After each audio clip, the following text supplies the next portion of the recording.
What is up, everyone? Movie Wayne back again with another horror revisited episode. This is going to be for the movie Scream 2, and I have already reviewed the first one, so if you want to check that out, I'll leave a link to my Scream playlist down below, where I'm going to be reviewing Scream 3 next, Scream 4, and I'm going to be ranking them all from worst to best. Now, this is sort of an in-depth review, so I'm going to be talking spoilers here, so if you don't want to know who the killers are or who gets killed in the movie, etc., now might be the time to go away, watch this movie, and then come back for the review. But I'm sure all of you have seen Scream 2, and you're watching this video for my thoughts on that movie to see if they clash with your thoughts or whatever.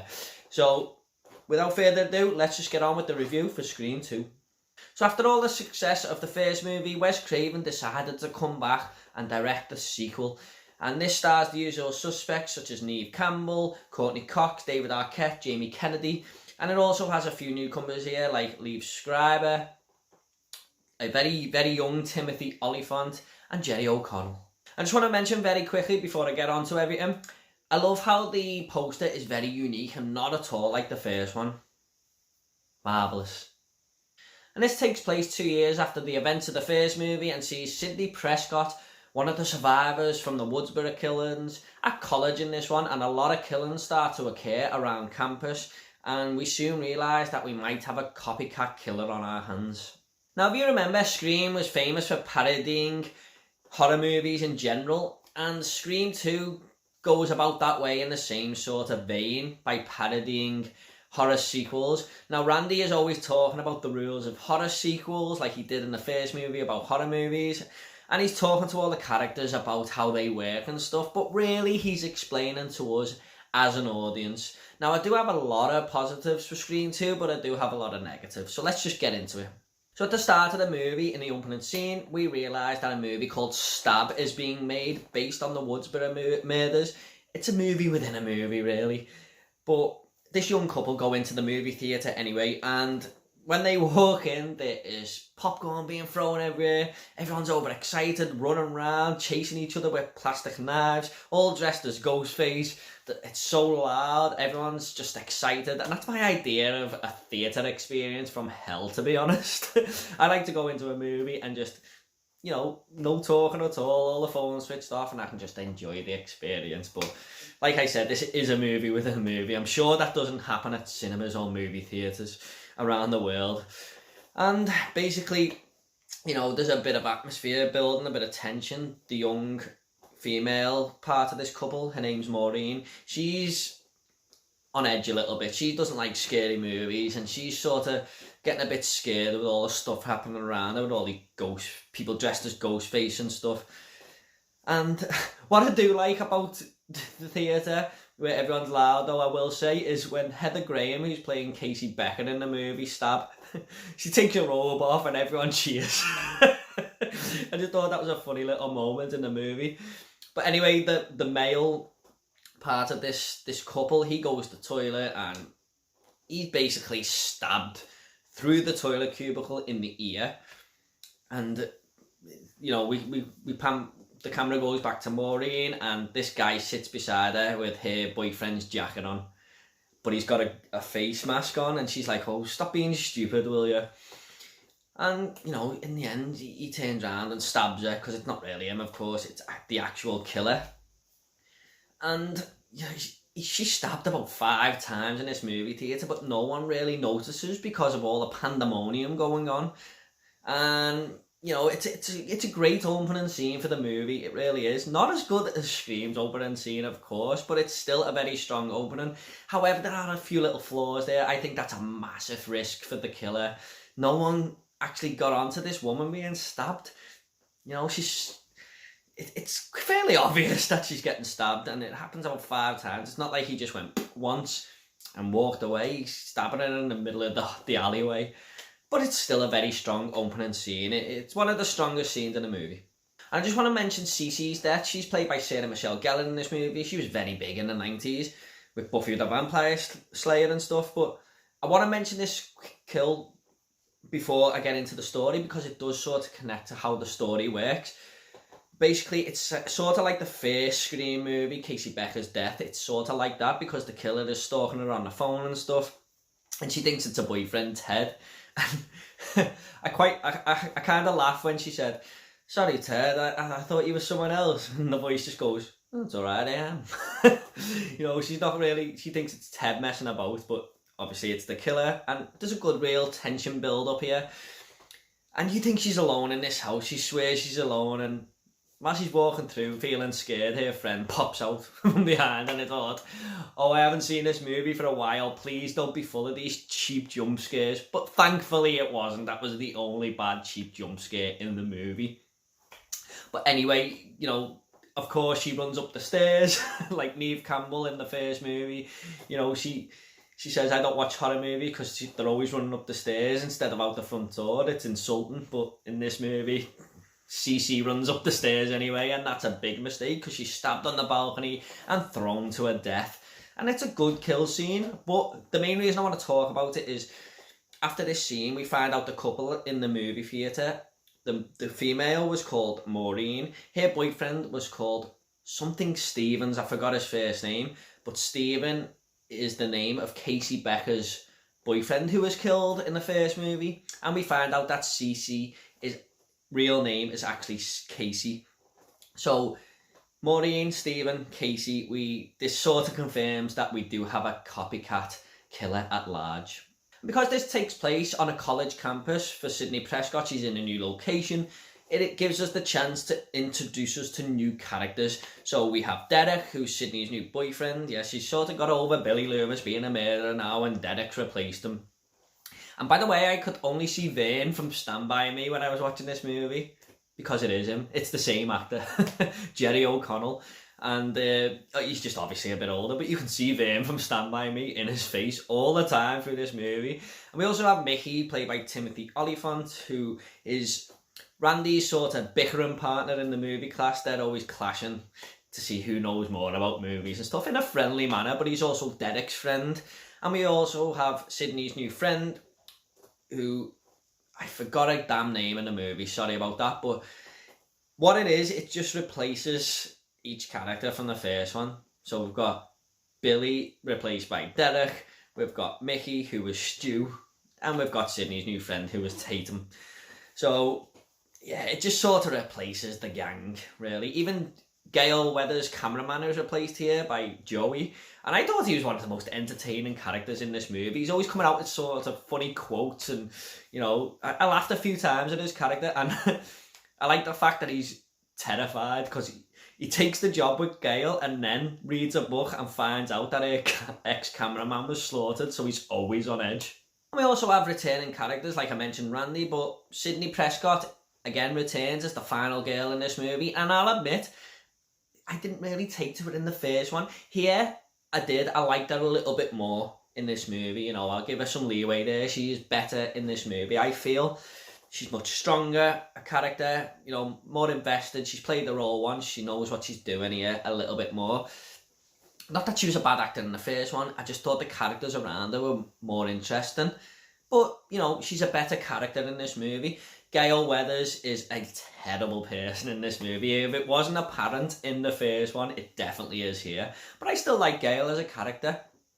And we also have returning Dewey. Now, he was a strange one in this. He just seemed way goofier in this movie. I don't know if it was meant to be that way. His mannerisms are just a little bit off compared to the first film. I don't know. I don't know if they told him to be like that or he just couldn't grasp the character again, but there's a part in this movie where him and Randy are talking about who the killer might be, and Randy goes, well, it could be Derek. Hello, Billy Loomis. It's Sidney's new boyfriend. And Dewey just turned around and goes, do you think it's Derek? You know, with the eyes. I was just like, what the fuck is he doing? And I think the actual character, Doofy from Scary Movie, might have been taken from Scream 2 instead of Scream 1, because it just reminded me of Doofy at times. But of course, this is a whodunit movie again. You're guessing to the end who the killer's gonna be, and even survivors from the first movie are accused of being the killer here. Like, some of the characters from the old one get together and say, oh, well, it could be Gail because she's made so much money off this book from the Woodsboro murders. Maybe she needs an idea for a new book, so if she's the killer, she can write a new book. You know, Randy's pointed the finger at a few times here, but of course Randy is killed off in this movie, and I think it's probably the best scene in the film. You know, his kill's sort of off screen, but I like the fact that the killer is on the phone to Randy, and I think it's Dewey and Gail who run off to find out all these people who are on the phone around them because they know they're being watched. And Randy does the same, and he starts taking the phone off people, and they can't find out who this killer is because there's all these people on the phone and they're just checking to see who they're on the phone to, robbing people's phones and stuff. And Randy does it right by the camera van. I like it when the voice just goes, "Wrong guy, dead boy." I just love that little quote. And next minute, Randy is pulled into the camera van, Gail Weathers' cameraman's van. Gail Weathers' cameraman's van. He's just pulled in, the van's shaking everywhere. We don't really see what's going on. We just see the aftermath of Randy lying there in a load of blood and the killer escape. And I thought, you know what, this movie's got balls. It's killed off one of the most likeable characters and biggest characters from the first movie. Also, Cotton Weary is in this film, who got blamed for the murders in the first movie. I'll just quickly mention, I thought it was him the first time round, being the killer here, because he's very creepy, and I thought he might want to take revenge on Sydney for putting him away, but of course he is not the killer, is he? So, however, we do find out that the killers in this movie are Mickey, Timothy Olyphant's character, and Mrs. Loomis, who's acting as a reporter in this movie. And you sort of kick yourself at the end, because you're like, what is the point of her character? She's not actually bringing anything to the film, but she's there. And you sort of think, oh yeah, it would be her. And, you know, Mickey as well, he knows a lot about movies, and Billy Loomis knew a lot about movies in the first movie. Like I said, you kick yourself at the start, at the end of that one, because Billy Loomis mentions horror movies a couple of times through that movie.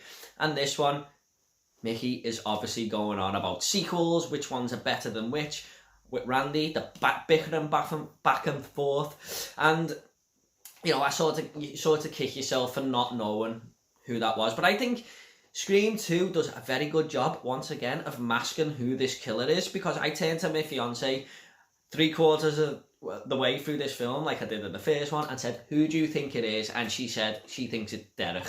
Or is that too obvious? But she thought it was Derek, you know, Sydney's boyfriend. And, you know, it just shows it. Even today, 20 years later after it's been made, or 22 years, it still stands the test of time in keeping you guessing. Also, very quickly, when Randy and Mickey are going back and forth for film class, which sequels are better than what? You know, they mention Aliens, Terminator 2, but someone comes out and mentions House 2, the second story, is better than the first one, and everyone goes, "Wow, why are you mentioning that?" and laughing at them. This movie fucking rocks. This is better than the first one. So whoever said that, you know, well done, sir. You are absolutely correct. So like I said, the movie is a bit of a mixed bag with positives and negatives, and I just want to talk about one scene in this movie that definitely is a positive and ends with a negative. So it's the scene where Sydney and her friend are in the back of the car, and here two bodyguard detectives are driving. Well, one's driving, one's in the passenger seat at the front, and Ghostface turns up, you know, and just kills them. Both wipes both bodyguards out within a minute. And he's driving a car and he eventually crashes it, and he's just knocked out on the front seat. And the only way for Sydney and her friend to get out is through the front. So they have to climb over Ghostface, open the passenger door or driver door, and get out. And it's a very tense scene, you know. It goes on for about 5 minutes, and I was really on the edge of my seat. You know, you think Ghostface is going to wake up and just kill them, but they both get out. And I'm like, come on, just take the mask off now or kill him. And they both just run away. And Sydney then realises that she's got to go back. So they've ran about 30 metres up the road, and Sydney just says, "I've got to go back, I need to know who it is." And her friend's like, no, let's just go. But why didn't you just do that in the first place? Of course, Sydney goes back and he's gone. Now, I don't think that's possible. It happens within about 4 seconds of Sydney realising that she's got to go back. And she's side on view so she can see the car. There's no way the killer got out of there in 4 seconds. Even if he was pretending to be paralysed in this car, it just didn't seem possible. And even if the killers were both working together, it still seems far-fetched. So it's a bit of a plot hole for me, that. But of course, Sydney runs back and her friend is brutally murdered by Ghostface, who's somehow just gone around within another 5 seconds or 10 seconds and killed her. And I have to blame Sydney for that, you know. She's a stronger character than this one, but I thought that was a massive flaw on her part. And the big reveal at the end is also well done, you know. The way they introduce Mickey and Mrs. Loomis being the killer. And in the first movie, Stuart and Billy explaining to Sydney why they doing what they're doing. And it worked for me. Even though it went on for a bit, it worked. Here, it's over-explained a little too much. So Mrs. Loomis obviously shoots Mickey. And she's over-explaining everything. Instead of just killing Sydney when she's got the chance, she's talking for a good 5 minutes. Even when she's explained it, she's going, any last words and stuff like this. And it's just like, here's your chance. It didn't seem that believable to me. But what I will say, I love Sydney's quote in this, where she says, one thing you forgot about Billy Loomis to Mickey. And he goes, what's that? And she kicks him and goes, I fucking killed him. You know? And then just boots the gun out of his hand. But yeah, it just goes on for a little bit too long, that one. But what I will say is, when they kill Mrs. Loomis, because she's talking so much, she gets a fucking ass, is killed. They say, oh, the killer comes back for one last scare, like Billy Loomis did in the first movie. But it's actually Mickey behind him who jumps up after he's been shot about 6 times. And I thought that was a really good jump scare, that one. I totally forgot about that, and I did jump a little bit. It's way better than Cece's friend in the house, you know, the little hand on the shoulder. It's a good jump scare, I'll give it that one. Also, as a quick side note, before I get on to my major negative with this movie, there's a scene where Gail and Dewey are just making out in this, you know, the movie theatre or whatever it is, the college campus theatre. And the Broken Arrow music is just on in the background, the theme tune from Broken Arrow. And if you've seen that movie, you instantly gonna think of it. And it was just a total distraction. Not really a negative, it's just bad song choice. So yeah, actually it is a negative. But my major negative with this movie, guys, is, I've got to mention it, it's the singing scene where Jerry O'Connell just starts to burst out into song and walk across the tables singing I Love You to Sidney Prescott in front of the whole school. And I'd actually remember when it come on, I went and hid behind my t-shirt because I was watching it with my fiance and I was just like, oh, this scene is so cringy. And it still is. In fact, it's even cringier than it was back in the day. And Jerry O'Connell actually got the part because when they were doing cast interviews for the part of Derek, they were basing mostly on this song, how they come across singing this song. Why was that so important? What were the crew thinking? Why did this scene have to be in this movie? It's just stupid.